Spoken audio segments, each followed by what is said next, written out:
Alrighty then, today we're going to be looking at complex sentences, and specifically we'll be looking at contrast subordinators, okay? That is subordinators that signal a contrast. So, before we get started, let's review the form of complex sentences, okay? Now, when we talk about complex sentences, we're talking about subordinating conjunctions, that is subordinators. If we add a subordinator to an independent clause, it's no longer an independent clause, it is a dependent clause. In other words, because of the subordinator, it is not a sentence. Let me give you an example. So we independent clause. He spoke English well. Dependent clause, we added although. Although he spoke English well, comma, something. Okay? So we have added the subordinator although. Here we have a period in the independent clause. Here we have a comma. Okay? Like I said, the dependent clause has a subordinator and it is no longer a sentence, okay? So, dependent clauses, that is a clause with a subordinator, need to have or to be connected to an independent clause. And that makes a complex sentence. A complex sentence is a dependent clause combined with an independent clause. For example, although he spoke English well, dependent clause, he never spoke up in class, independent clause, okay? And of course, the although is the subordinating conjunction or the subordinator. Okay, and all of that is the dependent clause. Okay, now, subordinating conjunctions come at the beginning of a dependent clause because it has a subordinating conjunction, although he spoke English well, cannot be made into a sentence. It needs to have an independent clause. So, this makes a complex sentence. Once again, a complex sentence is an independent clause combined with a dependent clause. Subordinator, although, dependent clause, he spoke English well. Independent clause, he never spoke up in class. Now, something about writing complex sentences, the dependent clause may come before or after the independent clause. If the dependent clause comes before the independent clause, then it must be followed by a comma. For example, after. He never spoke up in class, although he spoke English well. Before. Okay, good. He never spoke up in class, independent clause, no comma, although, subordinator, he spoke English well, dependent clause.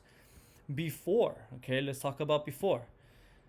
Okay, although he spoke English well, comma, he never spoke up in class. Here, the subordinator and the dependent clause come first, followed by a comma, and then the independent clause.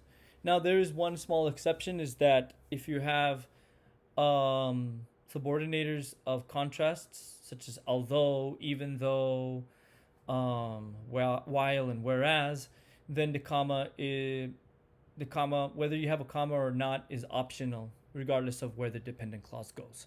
But let's move forward. Let's talk about complex sentence. We're going to talk about contrast subordinators and their uses. And we're going to look at two different uses and two different types of contrast subordinators. We're going to look at those that contrast a thing one versus a thing two. And we're going to look at those subordinators of concession, that is expectation versus reality, okay? So we have two different types of contrast. So let's look at subordinators of contrast, specifically those that contrast two things. To contrast two things or two ideas, use the following subordinators, whereas and while. For example, thing one, idea one, whereas apples are sweet. Thing two, idea two, lemons are sour. Okay, we can also do this with while. Okay, thing two, idea one, thing one, idea one, while motorcycles are fast. Thing two, idea two, cars are safe. Okay, so here we're contrasting the sweet apples versus the sour lemons, and the fast motorcycles versus the safe cars. And we used while and whereas to contrast these two ideas and to connect them. Let's move on now. We're going to look at subordinators of concession. The subordinators of concession, even though, although, though, and while, are used to contrast an expectation with a sudden or unexpected reality. Let's look at even though. Okay, here's my expectation. The gambling man. Okay, he lost a fortune gambling, so he was poor. Okay, that's my expectation. If you lost a fortune gambling, he must be poor. Okay, that's the expectation. Reality. Oh, reality is a little different. Okay, even though he lost a fortune gambling, he lives in a mansion. The reality is he lives in a mansion. It's unexpected. He should be poor if he lost the fortune, but no, he still lives in a mansion. Okay, although, okay, expectation. Their motorcycles were faster, so his car lost.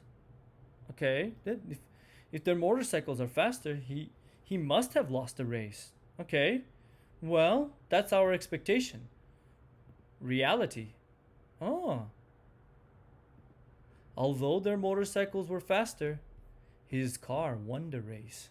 Okay, so although their motorcycles were faster, his car won the race. We expect him to lose a race, but the reality is the reality is that he won the race. Okay, so let's move on now. Let's do a quick review. Remember that the dependent clause may come before and after the independent clause, but it must be followed by a comma when it comes first, but the comma is optional when last. So for example, although he spoke English well, comma, he never spoke up in class. Here it comes before. After, he never spoke up in class. Our optional comma, although he spoke English well. Here it's optional because we're using subordinators of contrast, okay? Now, number 2, whereas and while contrast two things or two ideas. So, for example, whereas apples are sweet, lemons are sour. And even though, although, though, and while contrast an expectation with a sudden or unexpected reality. Even though he lost the fortune gambling, okay, my expectation, he lived in a mansion, the reality. Okay, this concludes my presentation. I hope that you enjoyed it. If you have any thoughts or concerns, please email me, and I look forward to seeing you in class.